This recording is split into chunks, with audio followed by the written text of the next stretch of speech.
नमस्कार। आज हम डिस्कस करेंगे एचपीएसएससी का प्रीवियस पेपर। ये जो एचपीएसएससी का प्रीवियस पेपर है, देखो इसका हम सेक्शन वाइज आपको पता है डिस्कस करना हमने स्टार्ट किया है। जियोग्राफी का सेक्शन ही आज हम डिस्कस करेंगे। इससे पहले हम जियोग्राफी का एक और सेक्शन जो है वो डिस्कस कर चुके हैं और पिछले कल हमने एचपीजी के डिस्कस किया था। आज 101 नंबर क्वेश्चन से अभी स्टार्ट करेंगे। बोलते हैं the core of the earth is known as. तो पृथ्वी की कोर को जो है वो किस नाम से जाना जाता है? पृथ्वी की कोर को अगर हम बात करें कि किस नाम से जाना जाता है तो इसको जो है वो बैरिस्फीयर कहा जाता है। बैरिस्फीयर ऑप्शन सी जो है वो सही आंसर है। अब पृथ्वी की कोर को जो है वो बैरिस्फीयर कहा जाता है, ये आपको पता चल गया। हमारा जो एटमॉस्फेयर है इसमें जो है वो अलग अलग लेयर्स दी गई हैं, अलग अलग परतें दी गई हैं। अब इन परतों के बारे में डेफिनेटली एक ना एक क्वेश्चन किसी ना किसी एग्जाम में आपको देखने को मिल ही जाता है। ये कौन कौन सी हैं पहले दी गई। कई बार तो इनको कहा जाता है कि अरेंज करने को दे दी जाती हैं। तो सबसे जो पहली लेयर आती है वो आती है ट्रोपोस्फियर। ट्रोपोस्फियर जो है ये नियरेस्ट टू अर्थ सरफेस भी जो है वो मानी जाती है। तो ट्रोपोस्फियर के बारे में ध्यान रखिए। ट्रोपोस्फियर जो होती है इसमें जितने भी मौसम से रिलेटेड चेंजेस होते हैं वो सारे ट्रोपोस्फियर में होते हैं। उसके बाद दूसरे नंबर पर आती है स्ट्रेटोस्फियर। स्ट्रेटोस्फियर जो है वो दूसरे नंबर पर आती है। अब स्ट्रेटोस्फियर में जो है वो ओजोन लेयर मुख्य रूप से आपकी आती है। स्ट्रेटोस्फियर के बाद आपकी आती है ये मेसोस्फियर। मेसोस्फियर भी काफ़ी इंपॉर्टेंट लेयर मानी जाती है। एक मेसोस्फियर जो है ये मानी जाती है कि इसकी हाइट जो है वो 80 किलोमीटर तक जो है वो मानी जाती है। और इसमें कहते हैं कि टेम्परेचर जो है वो डिक्रीज होता है जैसे जैसे हाइट जो है वो बढ़ती जाती है। मेसोस्फियर के अलावा आयनोस्फियर है, थर्मोस्फियर है, ये सारी अलग अलग लेयर्स हैं। और एक और जो आखिरी लेयर आती है वो है एक्सोस्फियर। एक्सोस्फियर में माना जाता है कि ग्रेविटी जो है वो बिल्कुल कमज़ोर हो जाती है और हीलियम और हाइड्रोजन जो उससे जो है ये लेयर बनी होती है। तो इस तरह की बातें हैं लेयर्स के बारे में, एटमॉस्फेयर के बारे में। 102 नंबर क्वेश्चन है, द बोलते हैं the volcanic region ring of fire surrounds. तो बोलते हैं ज्वालामुखी क्षेत्र रिंग ऑफ फायर जो है वो घिरा होता है। तो इसका सही आंसर होगा option D, Pacific ocean. Pacific ocean जो है इसका सही आंसर हो गया। अब ओशियंस के बारे में क्या पूछा जाता है? एक तो रिंग ऑफ फायर आपने ध्यान रखना है, पैसिफिक ओशियन। ये बहुत बार एग्जाम में पूछा गया है, यही क्वेश्चन रिपीट करके। तो ओशियंस का इस तरह से है, ये जो पैसिफिक ओशियन है ये लार्जेस्ट ओशियन जो है वो माना जाता है। ये लार्जेस्ट ओशियन है वर्ल्ड का। अगर स्मॉलेस्ट ओशियन की बात करें तो वो आर्कटिक ओशियन जो है वो स्मॉलेस्ट ओशियन की श्रेणी में आता है। अब हम बात कर रहे थे रिंग ऑफ फायर की। रिंग ऑफ फायर जो है आप वोल्केनो के साथ इसको जोड़ सकते हैं। इसके बारे में कहा जाता है, तो रिंग ऑफ फायर अगर आप समझेंगे तो इस तरह से मैं आपको बड़े आसान शब्दों में अगर बताऊं तो पैसिफिक ओशियन जो है इसके एजिस पर जो है वो बहुत सारे एक्टिव वॉल्केनोज जो है वो पाए जाते हैं और इन्हीं को जो है वो रिंग ऑफ फायर भी कह देते हैं। तो ये आप ध्यान रखिए, ये ध्यान रखना है आपने जो बेसिक क्वेश्चंस मैंने यहाँ से बताए। अगला है 103 नंबर क्वेश्चन। बोलते हैं what is cold which is cold ocean current. इनमें से कौन सा जो है वो कोल्ड ओशन करंट की श्रेणी में आता है? अगर हम बात करें कोल्ड ओशन करंट की श्रेणी में इनमें से कौन सा आता है, तो इनमें से बेंगुला करंट जो है वो कोल्ड ओशन की श्रेणी में आता है। ऑप्शन डी सही आंसर हो गया। ये बेंगुला धारा जो है ये कोल्ड ओशन करंट है। मोस्ट इंपॉर्टेंट क्वेश्चन है। अब ओशन करंट जो है वो फर्दर दो भागों में डिवाइड किया गया है। एक तो होता है कोल्ड ओशन करंट, एक होता है वार्म ओशन करंट। यानी कि एक होता है ठंडा समुद्री धारा, एक होती है गर्म समुद्री धारा। तो आपको पता चला कि बेंगुला जो धारा है वो एक कोल्ड ओशन श्रेणी में आती है। इसके अलावा हम बात करें गल्फ स्ट्रीम की तो ये जो है वो वार्म ओशन की श्रेणी में आती है। ब्राज़ील करंट ये भी वार्म ओशन की श्रेणी में आता है और कुरोशियो करंट ये भी वार्म ओशन की श्रेणी में आता है। अच्छा, कोल्ड में आपने एक ही एग्जाम्पल पढ़ा, तो कोल्ड में आप और भी जान लीजिए। एक कैलिफोर्निया करंट है आपका, ये भी जो है वो कोल्ड ओशन की श्रेणी में आता है। कैलिफोर्निया के अलावा जो है आपका पेरू करंट है, पेरू करंट भी जो है वो कोल्ड ओशन की श्रेणी में आता है। एक आपका ओआइशियो करंट है, ओआइशियो करंट जो है ये भी आपका कोल्ड ओशन करंट की श्रेणी में आता है। तो ये आप तीन कोल्ड के और तीन जो है वो हॉट के याद रखिएगा या फिर वार्म के याद रखिएगा जो मैंने आपको बताया। अगर आपको कुछ ज़्यादा याद नहीं रखना है, लिमिटेड ही याद रखना है, तो जो ऑप्शंस में दिए गए हैं उनको एक बार ढंग से याद कर लीजिए कि कौन सा वार्म है कौन सा कोल्ड है। यहाँ से बहुत कुछ क्लियर हो जाएगा। अगला क्वेश्चन भी मोस्ट कॉमन क्वेश्चन है। बोलते हैं विच इज़ ट्रॉपिकल ग्रासलैंड। तो ये क्वेश्चन भी आपको किसी न किसी एग्जाम में ज़रूर देखने को मिलेगा कि इनमें से कौन सा ट्रॉपिकल ग्रासलैंड है, कौन सा ट्रॉपिकल ग्रासलैंड नहीं है। तो savanna is a tropical grassland. Option A जो है वो सही आंसर है। अब देखो ट्रॉपिकल ग्रासलैंड की श्रेणी में कौन कौन से आते हैं, क्योंकि ग्रासलैंड भी दो भागों में डिवाइड है। एक ट्रॉपिकल ग्रासलैंड है, एक टेम्परेट ग्रासलैंड है। तो ट्रॉपिकल ग्रासलैंड की श्रेणी में एक तो आपका सवाना ग्रासलैंड आता है। सबसे पहले ट्रॉपिकल ग्रासलैंड की बात करें तो इनमें सवाना आता है, कैंपोस आता है, लानोस आता है। ये जो है आते हैं ट्रॉपिकल साइक्लोन्स में, ट्रॉपिकल ग्रासलैंड्स में। और टेम्परेट ग्रासलैंड्स की बात करें तो इनमें क्या क्या आता है, इनमें वेल्ट आता है, प्रेरीज आता है और पैम्पाज आता है। ये सारे जो हैं ये किस में आते हैं, टेम्परेट ग्रासलैंड्स में आते हैं। तो ये आपने इन दोनों ग्रासलैंड्स के एग्जाम्पल याद रखने हैं कि कौन सा ग्रासलैंड जो है वो कहाँ पर आता है, किस रीजन में आता है। अगला क्वेश्चन देखिए 105 क्वेश्चन बोलते हैं negroes of south west Africa are called, दक्षिण पश्चिम अफ्रीका के निग्रो कहलाते हैं। तो दक्षिण पश्चिम अफ्रीका के जो निग्रो होते हैं उनको ब्लैक्स कहते हैं। ऑप्शन बी जो है 105 का सही आंसर होगा। अब इनको ब्लैक्स कहते हैं, कई बार देखो डायरेक्टली पूछ लिया जाता है कि निग्रोज जो है वो कहाँ पर पाए जाते हैं। तो निग्रोज जो है वो मोस्टली पाए जाते हैं अफ्रीका में, ये आपने ध्यान रखना है। और इसी तरह जो है वो ट्राइब्स के बारे में अलग अलग क्वेश्चन जो है अभी तक पूछे गए हैं। एक बार एग्जाम में क्वेश्चन पूछा गया था कि मसाई ट्राइब जो है वो कहाँ पर पाई जाती है।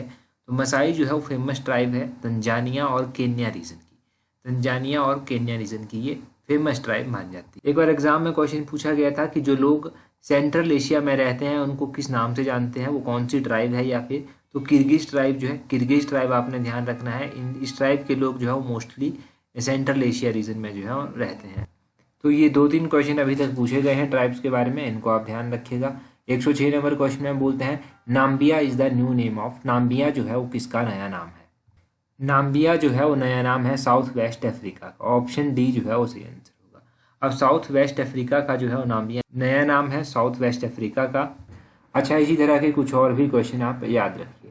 यहाँ पर ऑप्शन में दिया गया है जायरे, जायरे जो है वो किस कंट्री का या फिर आप कह सकते हैं किस रीजन का जो है वो नया नाम, पुराना नाम था। तो DRC, democratic Republic of Congo आपने सुना होगा, डीआरसी का जो है वो पुराना नाम था जायरे, ये आपने ध्यान रखना है। कंबोडिया, कंबोडिया देखो नया नाम है, कंबोडिया का पुराना नाम आपसे पूछा जा सकता है।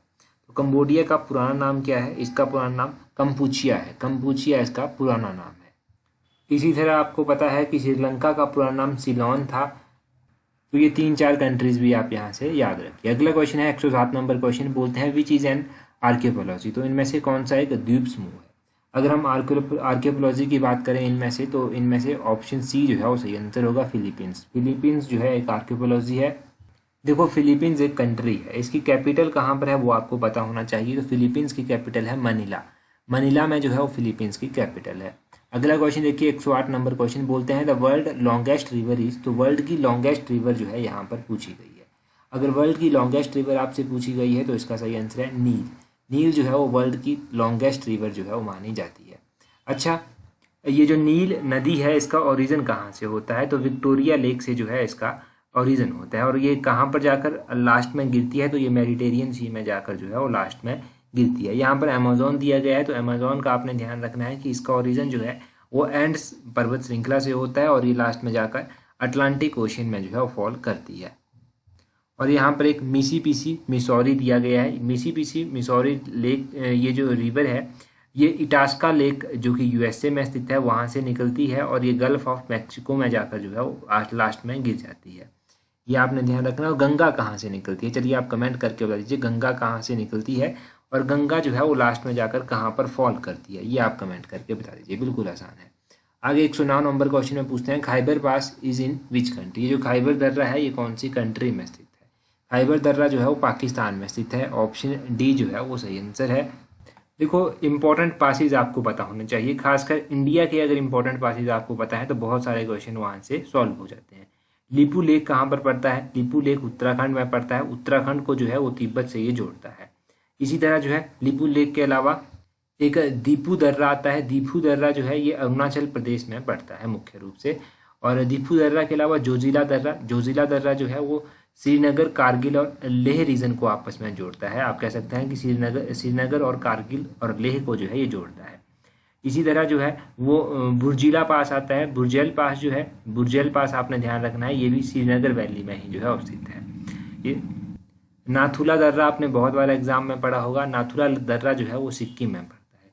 जिलिपला आपने पढ़ा होगा। जिलिपला दर्रा जो है ये चुम्बी वैली में पड़ता है और ये सिक्किम लहासा को जो है वो आपस में जोड़ता है। लहासा सिक्किम को जो है ये आपस में जोड़ता है। लहासा आपको पता है तिब्बत की कैपिटल है। तो ये बेसिक सी जानकारी यहाँ से भी ध्यान रखिए। आगे बोलते हैं 110 नंबर क्वेश्चन में Gondwana hills are located in which state, Gondwana की पहाड़ियाँ किस राज्य में स्थित है। अगर गोंडवाना की पहाड़ियों की बात करें तो ये मध्य प्रदेश में जो है वो आती हैं। ऑप्शन ए जो है वो सही आंसर है।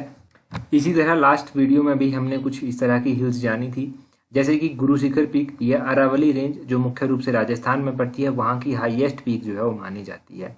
धूपगढ़ जो है वो कहाँ पर पड़ती है? धूपगढ़ पीक जो है ये मध्य प्रदेश में पड़ती है, और धूपगढ़ पीक आपने ध्यान रखना है कि ये सतपुरा रेंज की जो है वो हाईएस्ट पीक जो है वो मानी जाती है। डोडा बीटा जो है वो नीलगिरी हिल्स की हाईएस्ट रेंज मानी जाती है। नीलगिरी रेंजी जो है इनकी हाईएस्ट पीक डोडा बीटा मानी जाती है, और ये मुख्य रूप से तमिलनाडु में जो है वो पड़ती है। ये सब आप ध्यान रखिए, बिल्कुल बेसिक क्वेश्चन है। अगला क्वेश्चन देखिए, 111 नंबर क्वेश्चन, बोलते हैं Tungabhadra is a tributary of which river. Tungabhadra जो है वो किस नदी की सहायक नदी है? अगर तुंगभद्रा की हम बात करें कि ये किसकी सहायक नदी है, तो ये कृष्णा की सहायक नदी है। ऑप्शन डी जो है वो सही आंसर है। अब ये कृष्णा की सहायक नदी है, तो पहले कृष्णा नदी के बारे में जानिए। कृष्णा नदी निकलती कहाँ से? तो ये कृष्णा नदी जो है वो वेस्टर्न घाट के एक जोर विलेज से निकलती है महाराष्ट्र में, ये आपने ध्यान रखना है। और कृष्णा नदी की सहायक नदियाँ कौन कौन सी हैं? इसकी सहायक नदियाँ बहुत सारी हैं।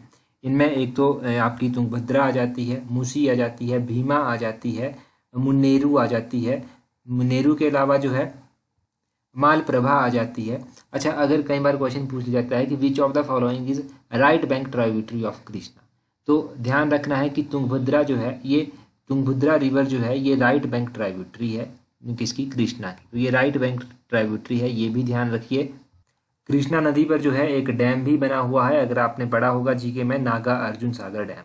नागार्जुन सागर डैम जो है वो कहाँ पर स्थित है और कौन सी नदी के ऊपर बना हुआ है? नागार्जुन डैम जो है ये तेलंगाना में पड़ता है, और ये कृष्णा नदी के ऊपर जो है वो बना हुआ है, ये ध्यान रखिए। अगला क्वेश्चन देखिए, 112 नंबर क्वेश्चन, बोलते हैं which city has the longest day in month of June. तो यहाँ पर बोलते हैं कि किस शहर में जो है वो जून के महीने में सबसे लंबा दिन जो है वो होता है। अगर बात करें कि जून के महीने में किस शहर में सबसे लंबा दिन होता है, तो 112 नंबर क्वेश्चन का जो है वो सही आंसर है बी, कोलकाता। कोलकाता में जो है वो सबसे लंबा दिन होता है जून के महीने में। अभी कौन सा महीना चला हुआ है? तो जून का महीना जो है प्रेजेंट टाइम में चला हुआ है। 21 जून को हमने कौन सा डे मनाया? 21 जून को हमने इंटरनेशनल योगा डे मनाया। नॉर्दर्न हेमिस्फीयर में जो है वो 21 जून जो है वो सबसे लंबा दिन भी जो है वो माना जाता है, ये भी पता होना चाहिए। और अगर हम बात करें जून के महीने की, तो जून के महीने में जो है लॉन्गेस्ट डे जो है कोलकाता सिटी में होता है। अब 21 जून को जब हमने योगा डे मनाया, तो 21 जून को योगा डे की कुछ थीम भी रखी गई थी। ये थीम रखी गई थी योगा फॉर ह्यूमैनिटी, मानवता के लिए योगा आप कह सकते हैं। तो ये तो हमने इंपॉर्टेंट क्वेश्चन अभी डिस्कस किए। आपको पता है वीडियो के लास्ट में हम 2 इंपॉर्टेंट करंट अफेयर के क्वेश्चन भी जो है वो डिस्कस करते हैं। तो आज हम मार्च 2022 के 2 इंपॉर्टेंट करंट अफेयर के क्वेश्चन जो है वो डिस्कस करेंगे। इसके अलावा देखो, टेलीग्राम पर अगर आपने अभी तक भी ज्वाइन नहीं किया है तो जल्दी से जाइए अपने टेलीग्राम पर, वहाँ से सर्च कीजिए @allexam31। आपको हमारा टेलीग्राम चैनल जो है वो मिल जाएगा। अभी 2 इंपॉर्टेंट करंट अफेयर के क्वेश्चन जो हम डिस्कस करेंगे, उनमें से पहला करंट अफेयर का क्वेश्चन क्या है? पहला है कि बीमस्टेक की समिट जो था वो ऑर्गेनाइज की गई, होस्ट की गई 2022 में, ये किस कंट्री के द्वारा होस्ट की गई? तो बीमस्टेक की समिट 2022 में जो होस्ट की गई थी, ये हाइब्रिड मोड में एक होस्ट की गई थी श्रीलंका के द्वारा।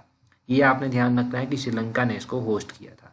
पहला क्वेश्चन तो ये हो गया। अब यहाँ से बीमस्टेक से वैसे क्वेश्चन ये भी बन जाता है कि बीमस्टेक में जो है वो कौन कौन सी कंट्रीज आती है। तो बीमस्टेक में बांग्लादेश आता है, भूटान आता है, इंडिया आता है, नेपाल आता है, थाईलैंड आता है और म्यांमार आता है। तो ये कंट्री जो है वो बीमस्टेक में आती हैं।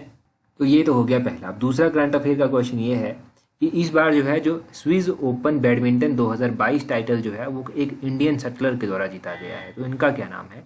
ध्यान रखना है आपको कि पीवी सिंधु के द्वारा जो है वो स्विस ओपन 2022 बैडमिंटन जो है खिताब जीता गया है महिलाओं की श्रेणी में, ये ध्यान रखिए। ये मोस्ट इंपॉर्टेंट क्वेश्चन है कि स्विस ओपन बैडमिंटन 2022 टाइटल किसने जीता है? तो ये पीवी सिंधु के द्वारा जो है वो जीता गया है। तो ये हो गए करंट अफेयर के क्वेश्चन। टेलीग्राम देख लीजिएगा, अगर अभी तक भी ज्वाइन नहीं किया तो जल्दी से कर लीजिए ताकि आने वाले हर एक एग्जाम में आपको हेल्प मिल सके। तो आज की वीडियो में इतना ही काफ़ी है। So that's all for today. Thank you very much for watching and listening it very patiently.